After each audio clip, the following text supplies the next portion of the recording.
Well, hi everybody and welcome to the Mental Toughness and Body Show. My name's Rob Evans and I'm your weight loss coach, health strategist and internationally published author, helping take your mindset, your life, your business, your body, your health from where you are to where it is that you want to be. And today I'm really excited because I've got a very special guest here with me. And this is Elizabeth Kalabakas. How are you, Liz? I love that, Kalabakas. Yeah, I know. Don't pronounce that right. How do you say it? It's Kalabakas, but it's nice listening to someone try to pronounce it. Well, I'm trying to break it down into the syllables, you know. So, Liz, let me tell you, I'll tell everybody a little bit about you. So, Liz works in the same industry that I do. So this is the first call actually we've had with somebody that's working in the same business with me in the same region as well, going through the same things right now. So Liz owns a fitness business called It's Personal.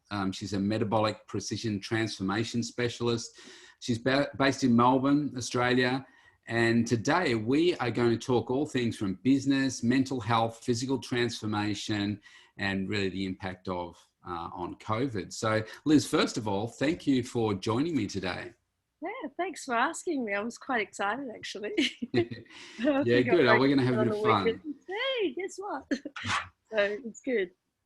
So tell me, just to start with, what drove you to start a career in, transformation, fitness, health?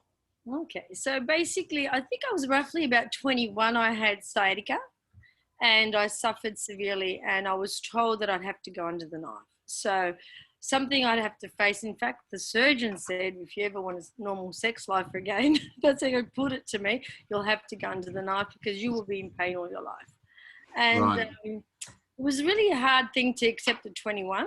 And I basically was watching 60 Minutes. You know how you get those moments that everything happens for a reason, Yeah. and I hate saying that because it's so true. If you can just hone into that in life. So I was watching 60 Minutes and there was a guy called Kit Langland and he's in America. I knew nothing about him, but he was basically talking about backaches and how he can fix people. And you put it all down to muscle and, the muscle on one side of your body to the other side. If it's out of whack, it's your back out. And it all made sense visually to me because I'm a very visual learner. So I caught a taxi to his lectures, which back then were about $100 a lecture. And he sat there. I was one of the youngest ones there. All the others were about 50 or 60. They'd been operated. And he said to me, have you been operated? I said, no. He goes, thank God. He goes, love, I can fix you. And no kidding, the stretches he got me to do during his 3 hours lecture, I got up pain-free. And I thought, nah, this must be like a physio where you walk up and you feel really good, but the next day you're going to feel bad. Yeah. But he kept on, he had his own videos and things. I've never caught up with that man ever since. And I have to thank him as a mentor back then because he changed my life.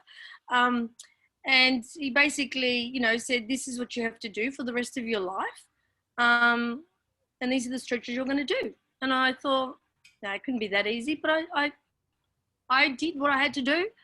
And pain-free. I actually lived pain-free from that minute onwards. And I thought, Yeah, wow. nah, I can help people. I can actually help people and not accept going under the knife. And that is what, it was all about to me. It was basically realizing that when I was at the worst part of my life, when I was told that I have to be on medication and go under the surgery and that's not a guarantee. And I was so young, I was married that young, so it was basically, no, I can't accept it. And I rebuilt myself and I want people to do that. And I get really excited about that. So Yeah, sweet. It's a good place to be. Yeah, nice. So how long have you been running your business now? Well, this time around, because I have got a bit of history, because back then we had to keep up our points with Fitness Australia to keep up your qualifications. So I started young. I was basically 23 and then I got married and I had 2 failed marriages. So I did give up my career while I was in a marriage, both times, just to be a house mum. And, the house mum is a hard work job. I know that, but that was not in me. It wasn't part of my soul. It didn't feel right. I felt like I was living somebody else's life. And I think deep down I was living my parents' life. You know, Greek parents, they wanted their Greek girl to be married, and the, you know, man supplies the income and you take care of him. And I tried it. I tried it twice. It just didn't work for me that way. I was always very fidgety, loved being around people, loved exercise. You know, Dad wanted me to be a lawyer or a solicitor, you know, send me to the most expensive schools in Melbourne to do that. And it just wasn't going to happen for me. I wanted to do hair, makeup and beauty and all things beautiful with health included. And he really didn't accept that. So it was a bit of a disappointment to Dad. School reports weren't very good. So so I never really got a good birthday present. Every June holiday, school holiday, I remember thinking, damn it, it's always falling on report day. So yeah, I did end up being a disappointment. The disappointment was 2 failed marriages, and so, you know, stopping business, stopping business, and now this time around, business has been going for 13 years. Okay. So we got 2 failed marriages, and then Dad sort of, and Mum and my sister decided that they're not going to be part of my life. So I ended up losing a family too, because it wasn't the thing you do. You don't divorce twice. You just you don't become a single mum of 3 children. And right. Nice. I was left to my own means, which is probably really something that got me to toughen up and actually even be better than what I ever was. You know, I had something to really, you know, work towards. I knew what I wanted, and I knew everything that was stopping me before, and nothing was going to stop me this time. You know, I needed to do that. And one of the best things that I remember actually happened to me is somebody, and I can't name who, but said to me, "You're nothing but a fat wog with thunder thighs and big R's," you know, and that was pretty harsh back then. And it's harsh now, Liz. Oh, mate. Oh, it was really harsh because, you know, I didn't feel confident after having 3 children. And I thought, wow, you know, that's so personal. So that came my name, It's Personal. Yeah. So that's why it's personal. Nothing to do with the body. It's personal. It was more like what was said to me was so personal that I named it It's Personal. And I thought, no, I am going to be the best version of myself, because I loved who I was as a human being. I just couldn't be me. You know, I was always sort of told to stop laughing, stop giggling, stop talking too much, stop smiling, stop, you know, I had to be more serious than what I was. And, you know, I'm not that person. I love being around people. I love giving myself to everybody, and I love what I do, and helping people, you know. Yeah. That's who I am inside my soul. So I know that. Yeah, no, good on you, because I think so many women are pigeonholed, and I guess you're pigeonholed by your family as to the way that they're like placing their expectations on you without, I suppose, giving you space to say, well, actually, that's not what I want. And them accepting that. That's heartbreaking that would happen. But I think even in today's society, because most of my clients are women, I see it as much as we like to think that we have grown as society, women are still the ones that have most of the load at home, whether it's, you know, cooking the meals, whether it's cleaning, whether it's paying the bills, whether it's looking after the kids, whether it's looking after the kids' homework, whether it's the, you know, psychological needs of the kids, psychological needs of the partners, because men are hopeless.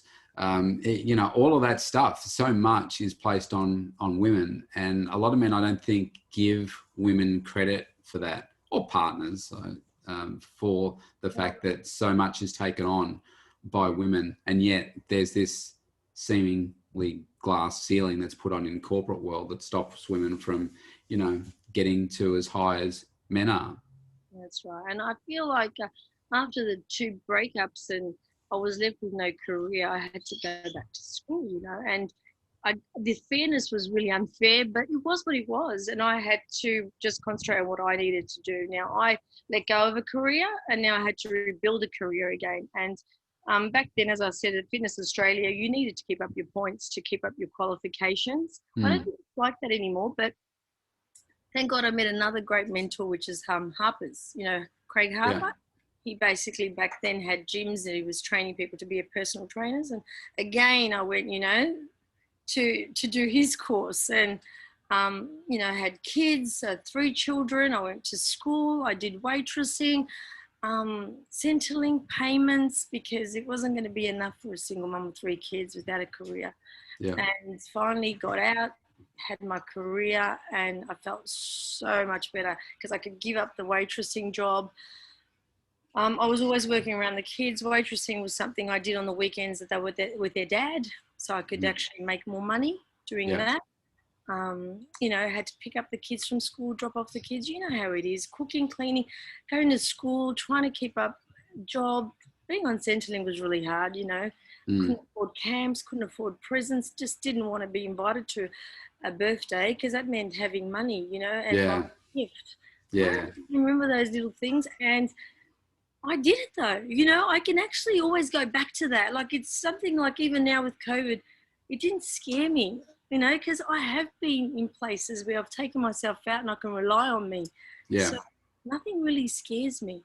I know that I've got the ability to take myself out of anything, and I do know there's reason for everything. I know us women, we do get hit hard, but it makes you goddamn strong. And when you come out of it, you think, God, I'm really tough. And I love the fact that you could be such a great example to kids. You need to see you not wallow and feel sorry for yourself and think this. Oh, it's not all cruisy all the time. Life isn't a cruise. It's not at all. A challenge. No, they don't, and it's not cruisy, and they see that. And if they see me not falling apart, what a great, to me, that's all that makes me not fall apart. I just look at them and I think, well, change needs to happen. I'll change, I'll do what I have to do for the next step. But there's always a reason for it. Now, if I go back to my past, everything that happened to me, whether it was the failed marriages, whether the school, going back to school, there was a reason why everything happened, I had to go through these processes to get to where I'm right now. And I always say, if I had to go through all that pain to be right here, to be such a stronger woman than what my mum was, compared to me, I totally do it again. Oh yeah. Yeah. I love seeing that because, well, you can relate to this. A lot of people can't, but like when you're doing, I say like doing a bicep curl or something like that, you can't just go into the gym one time and do one set of bicep curls and expect that you're going to have great shaped arms forever. And the only way to get the change in the arm is you have to hurt yourself. Like, it has to hurt. You have to, put that pain. And most people, I don't know, we work on the number of 10, say. Most people don't want to do the 10th, but they certainly don't want to do the 11th, 12th or 13th one, doing more that's required. But this is so much like our mindset as well. Unless we continue to put ourselves in pain, that emotional pain, and then build through it, you don't become emotionally stronger. And unfortunately, you've been put through the ringer, but the end product of that is a very resilient person. Yeah, that's right. And it's funny how you say, some of the things you say resonate with me because, originally when ISO happened, I think that I just couldn't believe it, how everyone else couldn't believe it. And I went on a downer maybe for a couple of hours because I had people like, needing me and wanting me to succeed and didn't let me fall. And I don't think I'm allowed to, I think actually, I've got too much backup behind me to allow me to fall. And, you even know Paul Cribb, who, he's one of my great mentors. In actual fact, I think he's the one that changed my whole life because he had structure that basically showed you, this is what you've got to do to get to this point. This is what you've got to do to get to this point. So, each point I had to get to, I always told my clients, this is what I'm working towards now. That's my accountability. My clients are my accountability. Yeah. This is what I'm doing next. This is what I'm doing next. And I need to get to level 5, you know?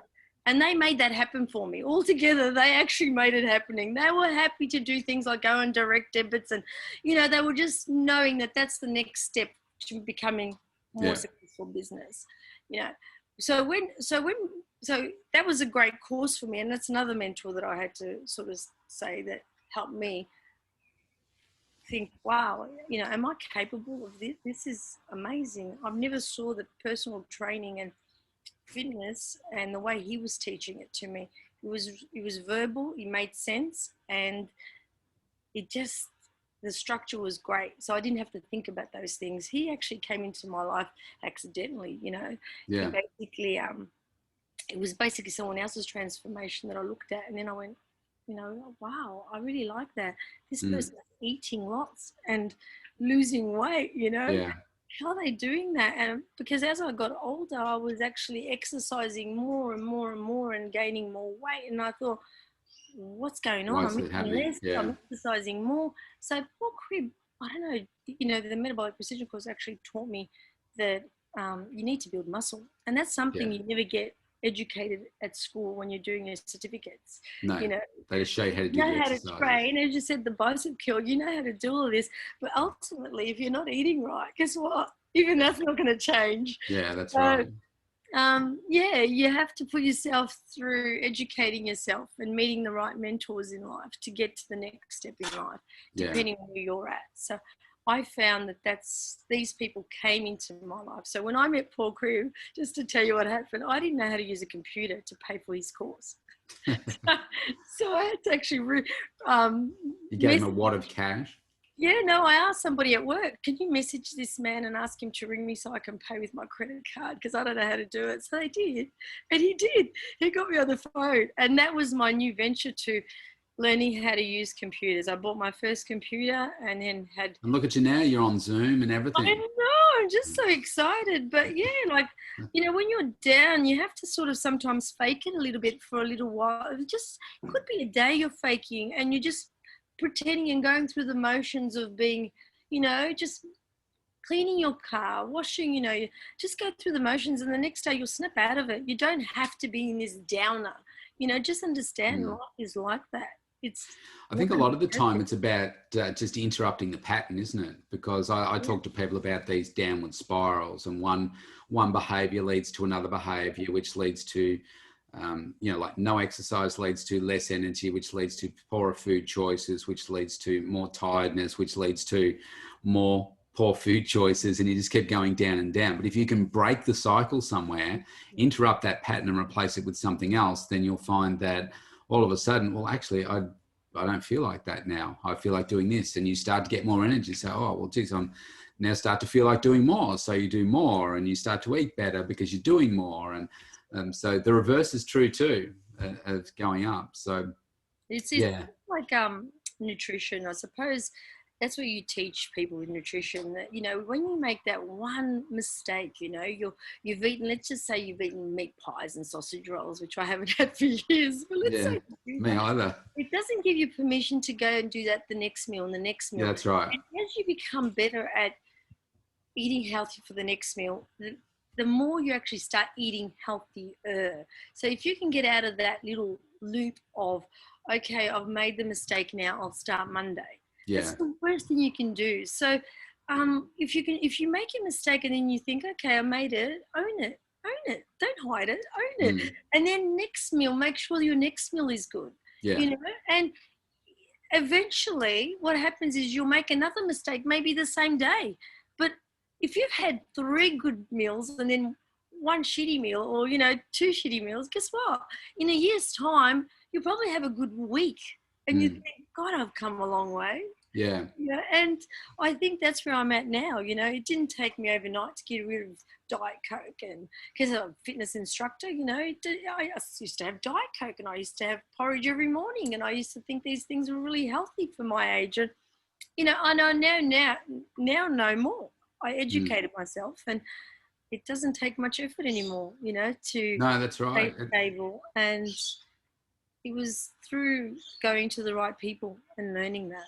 Yeah. So I was going to ask you towards the end, but we can maybe talk about it now. I mean, just to put some of this into the context for maybe people that are listening to this for the first time. So Paul Cribb, Dr. Paul Cribb, he's the metabolic precision coach. He's my personal strength and conditioning coach. And he's actually how you and I are talking now. That's how we met, through that network. Yeah. And so for me, I have a number of different coaches through the different things that I do in my life. And coaching to me has been the ticket to take me from where I want to be, where I am, to where I want to be, and to get there in the fastest possible way. And I liken it to, if it's most of the people that I'm working with are weight loss people, there's so much material out there that you can go and learn to do this yourself. But if you want to know a guaranteed way to optimize your health and do it in a safe, sustainable way forever, then go to the right coach and they'll get you there in the fastest possible way for you, where you could take years around, trying to do it. So tell me, what's the impact that the coaching has had for you? Paul Cribb, is that what you're saying? Well, yeah, Paul, any others that you've had? Okay, so the Kit Langland from America was my basically rehab coach. Then I had Craig Harper, which is my personal trainer, to get my certificates. And then I had Paul Cribb, which was my business training. He covered nutrition. He covered all avenues for me, So it was basically, I think that was it. Then that was enough. After that, it was like I was overwhelmed with clientele. I changed myself. I changed clients. I had results. It was a result-driven gym after that. Yeah. Then I realized that I needed media, Instagram, websites, stuff that I'm no good at. so I sourced that stuff out. I sourced other people to do that for me. So I've got media people, I've got Insta, organising my Insta, my Facebook, and a copywriter for anything to do with myself or writing about me. I don't sit there spending time on that, but I do get interviewed, and then the copywriter writes all about everything I've just spoken about in little chapters, and I'm able to put that up. But it is from me. It's just that I spend more time with my clients. I love concentrating on their mental health because that's really important at the moment. Yeah. Very important, their mental health, nutrition, where they're at. And there's a lot of elements to that. You really got to know your client, home life, have they got any negatives there, where their headspace is, how you can snap them back in. There's so much going on with that. I haven't got time for media things. So I basically handballed all that out to other people because I know why I'm in the field I'm in, and I know why I didn't go well at school. So I'm not going to pretend now that, all of a sudden I love writing. I love, paperwork. I don't. So I haven't changed in that aspect at all. So sure. I can't do. I handball that in work to others, and I pay others to do that, so I can be the best possible person to my clients. Yeah. So tell me, with COVID, obviously we could talk for 2 hours about all the negative consequences of COVID and how we feel like the state is being run as a result of those. I talk about that in my podcast quite a bit. Let's talk about the opportunities for you that have come out of COVID. What's come out of COVID that has, been a great, something that's great for you that perhaps wouldn't have otherwise happened? One of the things is a really good one. I got to see my kids have grown up. I'm home now, so something that I've missed out on a lot because I have spent a lot of time working. I do love what I do. So basically I thought, my kids are grown up. They've just got their license, all of them. But besides that, it's given me the opportunity now to get into this virtual life. Look at us. We're Zooming, originally I didn't even know. So did you do that at all before? No. Absolutely not at all. I might have done, with Paul Cribb, but someone else set me up to do it. It wasn't something I was doing for myself. Yeah. But all of a sudden, again, I seeked help from my clients, and all of them, they jump on, they help me. Like they're like and their own little BNI group, if you know what BNI Yeah. is. Yeah. They all come to my rescue when it comes to whatever I need. They know my weaknesses and they know paperwork is my weakness and technology. So they sat down and actually taught me how to do it. And yeah, all of a sudden I'm tech savvy and I know how to attach things and email things and communicate via email now. And I'm actually thinking, this is easy. It's not as hard Yeah. as what it looked. Now I'm really playing with it a little bit more. When I get lost, I don't go, hey, Helena. So used to Yeah. screaming for my children, or I had a client sit next to me, my first Zoom classes, just to make sure if I press the wrong thing, you can Yeah. You didn't help stop at me. all. Oh, I'll tell you what, it's really cool, you know, but it has given me an opportunity that I never noticed before, and I'm going to use it and I'm going to keep it. One thing Yeah. I noticed is right now when kids are sick, mums can't make the excuse anymore that Yeah. our kids are sick, I can't come in, you know, Yeah. and I love that. So I'm actually now, you know, using Zoom as a fitness class, and then I tape it and then I put it down in a, you know, I actually download it in my page, and Yeah. then my clients can do that particular class if they missed out on it Yeah. when they're ready to do it at their own time. And Yeah. when they do it, they usually write a message underneath telling me they've done it, you know. But Yeah. Nice. I do talk to them during the class to make sure that they have to answer a question of some sort. Yes. So I keep an eye on who's doing it, Actually. who isn't. Yeah. And there's other things like, you know, my gym couldn't be open morning and night. So now at least I've got this way of an income stream that I never thought of before, you know. Yes. Talking about people that used to say, look, I can't come at 5:30 in the morning and I certainly can't come at 6 o'clock in the evening. So now there's an income stream that I never thought I'd have before, where they don't have to be there that time slot. They Yeah. can do the workout whatever time slot they want. So how huge is that? And then you can get anyone from all over the world to join you, you know. It doesn't have to be in Melbourne or just living around the corner from you, which was exactly why I liked the MP nutrition course, because we were allowed to put anyone on it that was around the world. They didn't have to be right in front of you in your community. You can actually have anyone learn nutrition through you, and they don't have to be in front of you. So Yes. that was another thing that was great back then, and I had to do that. But in this way, another thing I love about it is if I use it also for fire. So if there was a stage there where we opened, remember, and then we closed after 2 Yeah. weeks. For 2.5 weeks or So something. in that stage where we opened, what I did with the Zoom is I actually was taking my PT group, right? And if someone was missing, what they'd say is, Elizabeth, I'm not going to make it. And then I'd open them up on, you know, and they could actually join me at that time slot with my PT group. So they didn't feel as if they were missing out. They Yeah. didn't. They just They were work in physically. the same group of people they were used to training with, Yeah. but they would train from home. So they would be given body weight exercises.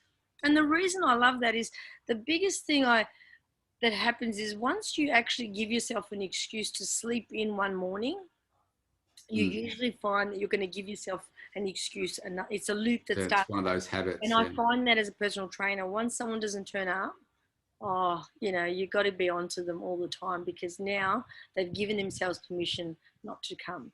And that's when they normally start dropping off. So it was a cool way of saying, oh, you know, what's wrong?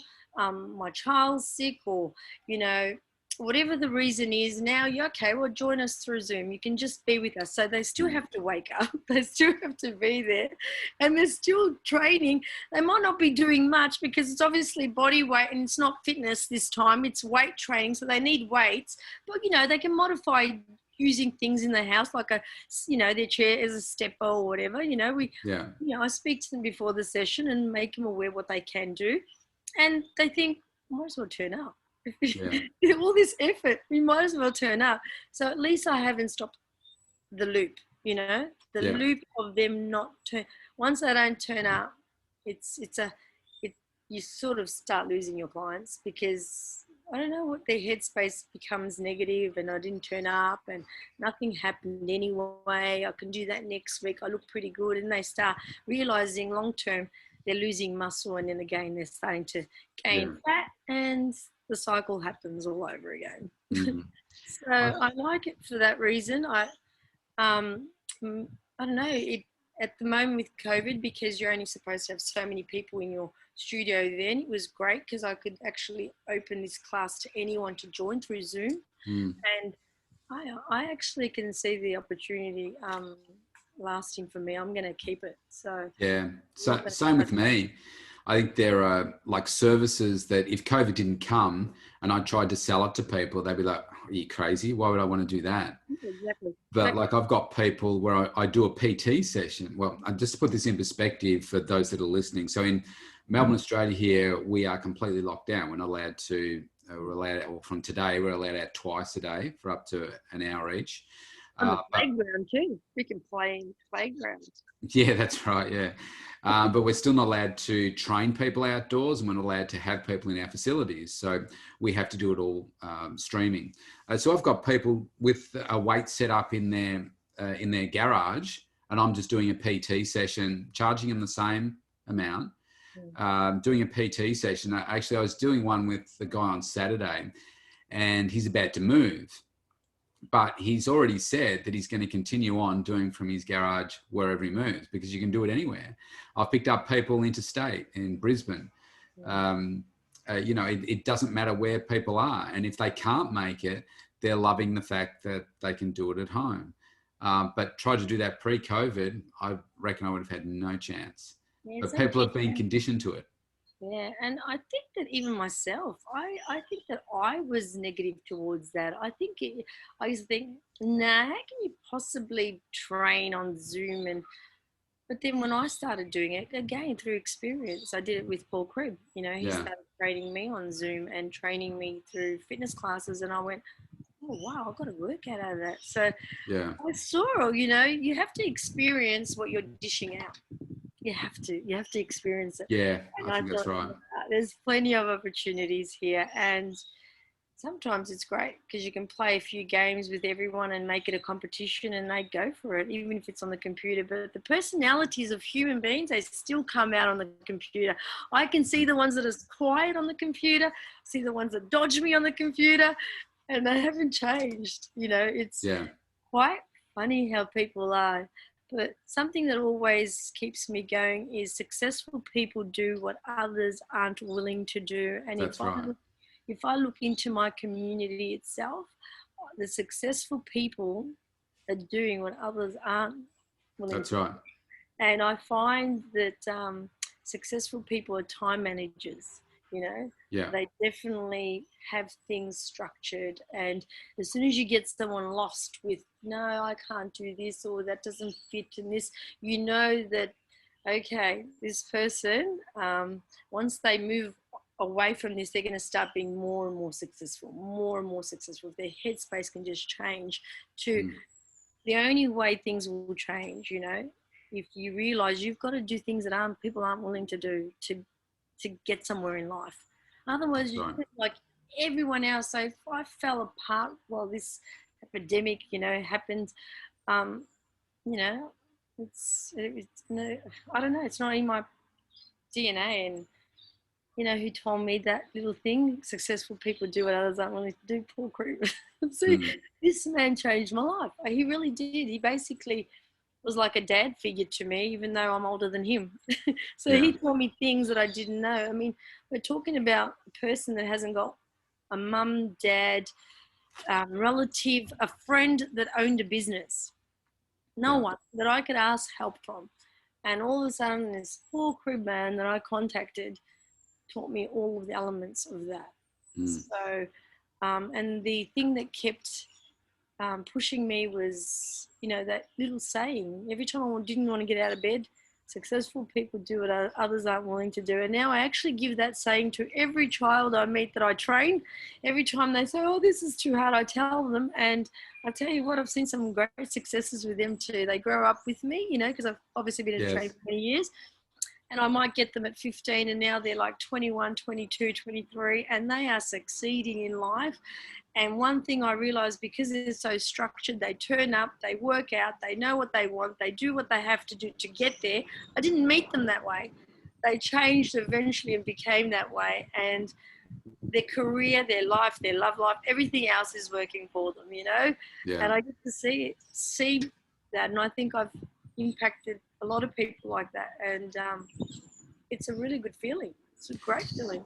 One of the things I love about health and fitness and transforming somebody, if you can transform your body, your health and so forth, and you do it in a way that you're optimizing your health, you're sustaining it forever, then your mindset has changed. You have changed, and your approach to life will therefore change.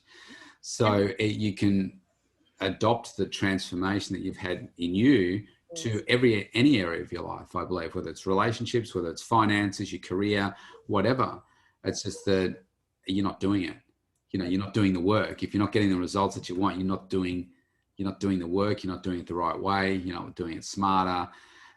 So yeah, I love what you say there. It's really, really powerful. And the other one that I thought was really positive is what I've been like. I just so frustrated, you know. People are buying cars and houses and doing their nails and, you know, like all these things, you know, going on holidays, and they're like, but I haven't got money, you know, to take care of my health. Yeah. I'm just so frustrated. It's just something that I just grinds in me, you know, that their health is put aside. But now with COVID, oh mate, the people are looking at that. They're now thinking that, am I COVID ready next time? Is my immune system really ready to take on the next virus? Because you know what? I wasn't scared of it. I just didn't. I was like nothing, you know. I didn't have any underlying issues that I knew about, which is great, you know. If I did, maybe then I would have taken a different approach. But I know that I've worked on my health and fitness. I know that my immune system is amazing, and I wasn't scared at all. Yeah. I'm ready for any of it. Now, there's some people out there that really have to question that now, because this is going to go away. Eventually, something else is going to come up. Doesn't scare me. Yeah, that's right. I certainly don't think I should be scared of my kids, because my kids have got my lifestyle. So, and I'm sure that they'll bring up their children the same way. So I think that now is when you really have to say to yourself, am I COVID ready? Like, really? Am I? So I might be driving a nice car, might even have a beautiful house, might fix my nails. But what's all that if you haven't got your health? Yeah, that's right. You could be all gone tomorrow. Yeah, so we discovered that now, haven't we? People's businesses and everything's gone down, but their health, you know, they were really scared. Some people weren't leaving the houses because they're so scared. You know, they know that their immune system isn't any good. You know, and that's a scary thing. So I think that people will start concentrating on that. You've got a duty of care as a parent. That's your duty of care. Grow up with children knowing that's your job, to grow up your kids being a role model and showing them what health, sleeping, fitness, strength, why you do all that. It's not to look sexy. It's basically because you want to build your immune system. You have to have muscle. You have to have a better immune system. Eat healthy, you know, live life. Know what it's like to have energy. You know, people getting out of bed, they're tired before they're even up, you know. You should be buzzing with energy, and you shouldn't be coffee that gives you that. Yeah, that's right. So you did mention then that it's not about being sexy. I just wanted to say that I dispute that, given that I've just written a book all about awakening the sexy within. But I hear what you're saying. Yeah, I think when you wrote, it's not about the sexy you're talking about, though. It's different. Loving yourself, yeah. It's looking at external sexy as well as obviously getting the internal sexy, and health, and being healthy is being sexy. And sexy is confidence. Well, this is the thing. It's confidence to you, but it may not be for someone else. It could be something different. So it's about coming up with how you define yourself. That's true. But yeah, so sexy is obviously, like you said, you know, you define the way you are. But for me, when I use sexy, it's not just about a sexy body for me. It's much more than that. You know, that's the benefits of what I said. So if you do all those things, you will end up having a sexy body. Yes. Yeah, that's right. That's not why you do them. You know, you do them so you can be healthy, so you can feel good, so you can function well. Sexy is just the end result, and you'll get there. You know, that sexiness, yeah, will happen. Mm. And but definitely it's, you need to feel all the rest of it, functioning, feeling, and looking good. You know, you could be sexy and overtrained and underate, Yeah, that's right. but do you feel good? Are you functioning well? No. You know what I mean? So that's not sexy either. So that's what I'm saying. It's about finding, you know, that proper coach, that person that knows what they're talking about, that will teach you what that feels like. Yeah, that's right. Yeah, to help you achieve what it is that you want to achieve. That's right. I want to talk to you about mental health. Obviously, our mental health has been taking a real hit with COVID, and with 67% of Australians being overweight or obese, and I think they estimate that something like 45% of us will have a mental health illness at some stage in our life. We know that COVID has had a really bad impact on some people. Suicide rates have gone up and all that kind of stuff. Tell me, what do you think is the biggest problem right now with mental health? The biggest problem is mental health. Look, getting shut down, obviously 23 hours of a 24-hour day for 1 hour exercise, not seeing friends, not interacting with people, not knowing, you know, we don't know, you know, financially what's going to happen, all the scare tactics in the media, just scaring the shit out of us all the time. It's scaring some people, you know. I don't feel that way about myself. Like I'm pretty strong, so I don't know. I haven't really, I just want to be around my people. That's all I miss. I miss all my community. I just want to be back. It hasn't affected me or my children. I said, I don't know why it hasn't affected them. But maybe they're a bit like me. They don't really show as, you know, like a downer. They know it's just part of life we're going through at the moment and we'll get out of it. But around my clientele, and that I have seen it, I've seen their mental health being really affected. It's not being able to go out, you know, not being able to socialise, not, you know, they're, I don't know, not moving as much. I suppose they might not be eating as healthy, some of them, making poor choices, you know. You can always see someone's mental health go down. One, you see the little signs, you know, the house will be in a mess, the car will be in a mess. Yeah. Dishes will be in You a can mess. see, it's amazing what you can see through that Zoom camera, isn't it? Oh, I see it. Don't you worry about that. And then I do know what's happening through that Zoom camera. And you will normally see that when their health is better is when they're cleaning up their health. I haven't got the answer for it. I do know that you just have to take control of what you can take control of. Make it a better environment for yourself, you know. Which is really up here, isn't it? Because we can't, and it doesn't make sense that they've stopped us being able to, go to gyms and do all that sort of stuff. They've restricted the exercise that we can do when but we can do we can get our cats groomed. Yeah. When it's so important. Dogs. We can't groom ourselves, you know. Yeah. It's such an important element of our own mental health to be able to do those things. But yeah, I think we've got to be focusing on the things that we can control. Yeah, I think like if we go back to that, like cancellers can cancel, you know, I understand the importance of that, but I'm like a canceller. I'll stand 1.5 meters away and I'll stand there and I'll watch someone doing a personal training session and I'll cancel them through it too. And I think the fitness industry is just as important as a canceller is. Because, you know, if not more so, because you get the natural endorphin release from physically moving and doing that exercise. Like an antidepressant tablet, it's equivalent to it. So yeah, it's really important. And it's natural. My clients' mental health have been struggling, and there is some, like I said to you, some of them are just the people that are those, you know, successful people do what others aren't willing to do type of people, and they just do what they have to do. All of a sudden I said, you know, we closed down, who wants to go on Zoom? Bang, they all went on Zoom, and the ones that didn't, they're struggling. Yeah.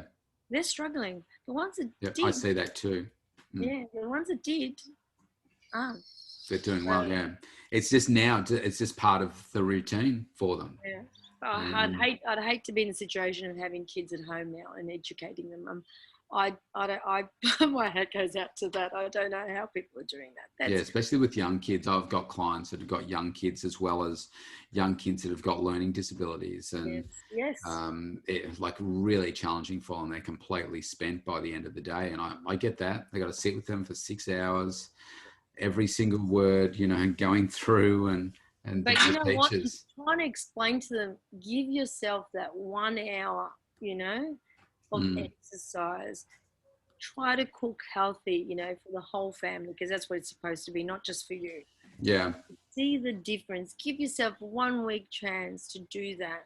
And if you can't tell me by the end of the week that was a better week for you, I don't believe it. Like I know that that's all it takes, and it becomes a better week, because now you're feeling better about where you're at. You've taken control of the situation rather than let the situation take control of you. Yeah. Yeah. Yeah, gotcha. Hey, I just wanted to ask you a couple more questions before we finish up. Tell us, what does a typical day of food and exercise look like for you? Okay, so a typical day for me, are you talking about all my food? Is that what you want to know? Yeah. All right, so basically, do you want me to name the foods or just... Yeah, why not? Why not? All right, I could probably do that. All right, so I might have an omelette in the morning, and egg white, I'm assuming. Of course, yeah, egg whites. So there's a lot of people don't even know that exists, egg whites in cartons. No, I know. I love telling people these things, So what? What's that? Yeah, I know. And my next meal might be, I like to have salmon. I do that every day. So a salmon with veggies, lots of colourful type of veggies and some pumpkin.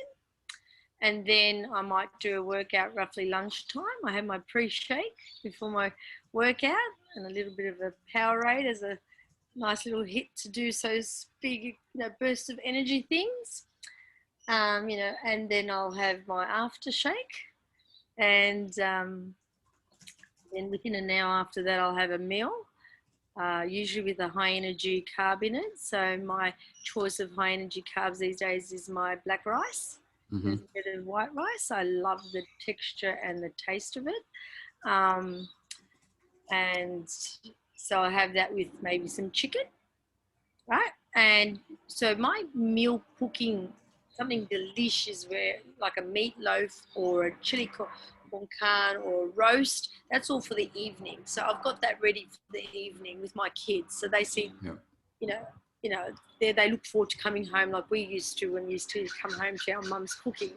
So then in the afternoon, I might have another meal, which might be meatballs and veggies. Yeah. And then I'll have dinner with the kids, which is my something special that I cook. It could be a meatloaf. It might be a roast of some sort of lamb roast. It could be, what else? Chili con carnes and lots of Shah's cooking. So I go into her book and I cook lots of those meals that she's got in her cookbook. So the kids even cook her meals now. So they don't have to take her book up the road and buy the ingredients and come back and cook for the family, a chow mein, stuff like that. So, and then after that, late in the evening, I might have a yogurt with some blueberries and strawberries. Yeah, okay.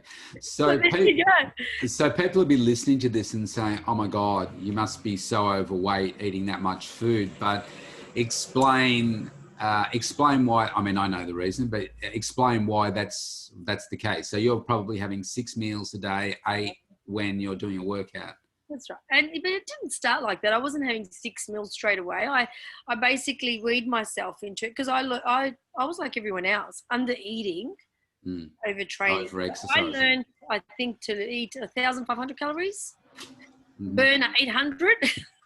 So you can imagine how moody I was as a mother. I was so moody. I was so shitty. I was overtraining. under eating. That's what I learned at school, you know, before I met Paul. So that's what I did. And I thought, what's going on? I'm gaining weight. But the reason why I eat the way I eat, going to that, is because what happened is eventually, though, you get to 6 meals. So you don't do that straight away. You don't do your pre, post this. That's just a formula that happens by the end of it, because my metabolism had so many shifts. So every time my metabolism, think of your organs as muscles, yeah? And you're exercising them. As those organs get faster and bigger muscles, they're working more efficiently. So they're going to want more food, yeah? So then every time that happened, I realised I was getting hungrier, so then I added an extra meal in there, you know, and an extra meal. You will feel your metabolic shift happening because you're nibblish, you know. I always call those nibbly feeling, little fat eaters eating your fat away. Yeah. Yeah, it's a good way of describing it. I think people get blown away when I tell them how much like plant-based food I eat, and I said, and the volume of food that I eat, and they say, "How do you look like that when you're eating that?" Yeah. You didn't do that straight away. You did it as you were getting hungrier and hungrier and hungrier. You know, you have to sort of make sure that you keep those sugar levels up, and you need to feed that muscle. It needs to be fed to grow. And the more muscle you have, guess what? The more fat you burn. This is the best explanation, right? Because I'm a visual learner. So for everyone out there, think of it like this. You know how you get a V12 engine, right? Mm-hmm. Yeah. And it burns lots of fuel. You're going to put more petrol in that V12, aren't you? Or V8, for example. Yeah? You're going to put much more fuel into that. It's going to burn much more fuel than a 4-cylinder. Yeah. Right? Well, I have got a V12 engine in my body that's burning so much fuel that I need to eat regularly and more often. Yeah. Because I burn it, you know, it's my body. And I'm not naturally skinny. I am the voluptuous Greek girl, you know, that was once told nothing but a fat wog with 100,000 big ass. So I actually, you know, am not that girl. I actually am my size, you know, I'm slim now. I'm got great metabolism, and if I didn't eat the way I did in one weekend, I'd probably gain 3 kilos by the Monday, I reckon. Wow. Okay. I didn't eat as well as I do. Yeah. But I eat regularly. I eat a lot, Mm. and I wasn't that girl before. It took me a long time because originally when I started adding food, like I was told, I was like, oh my God, this is scary. I'm bloating, this and that. But I took it back a little bit, so I did it slowly. I didn't do it all together. You know, I did everything slowly. I got a chance for my metabolism to work better and better and better and better. Yeah. Till now, it's really efficient for a 53-year-old girl. I'm telling you, I'm not that skinny girl that just has it easy and can eat whatever and I stay skinny. I'm that girl. You work at it. And have the wrong meal. Don't want to put on weight. Mm. You know? But what's great is that you can control it. And you can control what it is that you do. And it's like, this is the thing that people don't look at their health this way. Like if you're running your own business, it's easy to relate to this. But if you want to get a better bottom line, then you've got to focus on it. Yeah. If you want a better bottom, then you've got to focus on it. You know, you've got the squat more. Yeah, that's right. You've just got to put as much you've got attention. To eat right too. You can't. You know, it's not about just training. You've got to eat right. You actually have to eat right to get. Well, most people will, you know, either they'll go into the gym and they'll do the training, but they won't follow it up with the right nutrition. So they never get the right outcome. That was me all my life until 44. And then all of a sudden I was like, something's wrong, you know, and that's when I met Paul Grigg, you know, about that age. And you don't know what you don't know. So people know that, if I want to get bigger, I'll go to the gym because I see guys coming and going and the shop at the front sells supplements. So I better get some of that. All these things, you know, we're pissing out gold these days, you know, it's just. But they don't, you know, get the fundamentals right. That's right. You know, and you know, what's wrong with having a zucchini spaghetti, you know, instead of the real spaghetti? You know, what's wrong with, you know, teaching that kids these sort of things? Like, you know, they can have their spaghetti and you have your zucchini spaghetti, you know.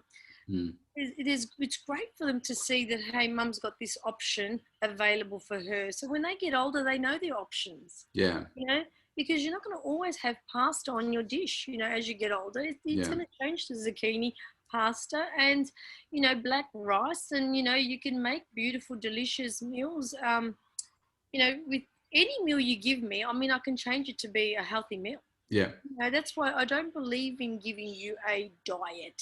You know, this is ridiculous. You know, this is why I love this MP world, because it was basically looking at your meals, whatever Greek cuisine I had, and changing that. You know, if it was a lasagna, changing it, you know, into pumpkin slices and eggplant instead of pasta. Now, I didn't know that. I mean, it's so simple, isn't it? I didn't know you could do that. But if you don't know it, you don't think about it. Yeah, until I did the MP course, and then I realized, wow, you know, I didn't know that you can have fish for breakfast. Yeah, but guess what? You know, it's the Aussies. You know, it's Australia that's got the biggest obesity. You know, what is it? 50%? Is it now? How much is 67. it?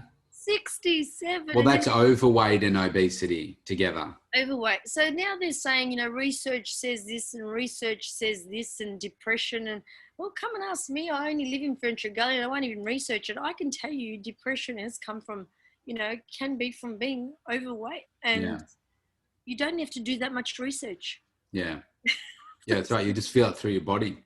Yeah, spend that money on maybe grabbing kids from primary school age and making it more active, making it a compulsory active, you know, thing, you know, that they do something in the mornings before they start school. How great is that, you know?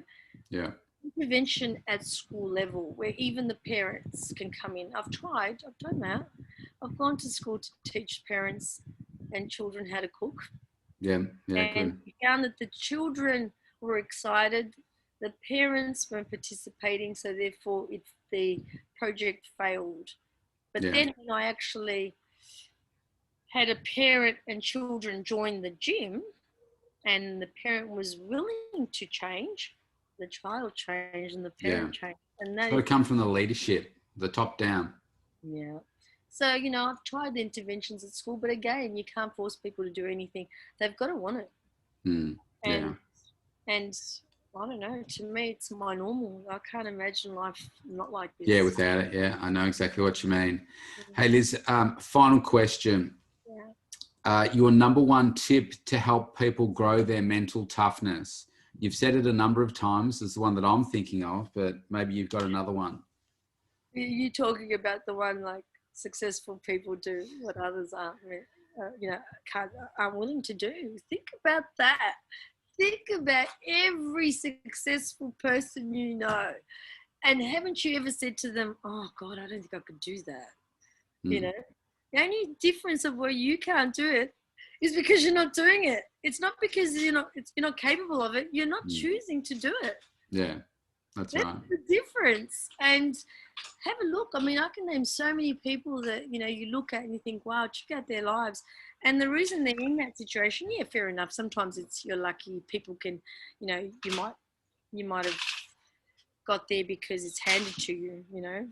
I understand that. But there is a lot of people that have started from scratch and they've become very successful. And the reason is because they live it and breathe it. They don't turn around and say, oh, no, I'm available between 9 and 5. And I work after that and I don't work before that. And don't work on the weekends. And because, no, all these people are working, but they're working on something they love. That's right. That's right. Nicely said. Hey, Liz, thank you so much for today. I'm just conscious of your time. I want to be respectful of that. And the people listening too, we've been going for about an hour now. So I know we could keep talking on and on about many different topics in this space, but I want to thank you so much for giving up your time today. I've loved speaking with you, and I'm sure we'll do it again sometime. Yeah, thanks. Thanks, everyone. Bye.